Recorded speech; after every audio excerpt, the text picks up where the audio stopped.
বসতে পারছি না, এত মোটা হইলে কি আর বসা যায়? দিনকে দিন ফুলে যাচ্ছি, না খেয়েই ফুলে যাচ্ছি। আচ্ছা আমি একটা নিয়ে নিলাম।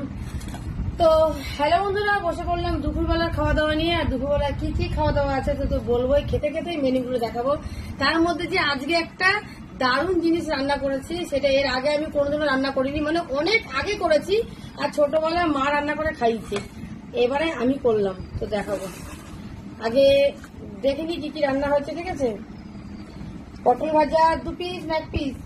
পটলের এত দাম, পটলের ছিঁড়ি দেখো, পটলগুলো ছিঁড়ি দেখলে কান্না পায়।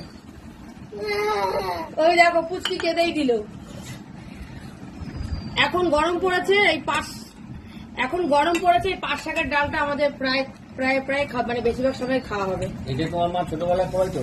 না না, এটা না, আমার মা ছোটবেলায় কি খাওয়া তো দেখাচ্ছি, দাঁড়াও। তুমি কি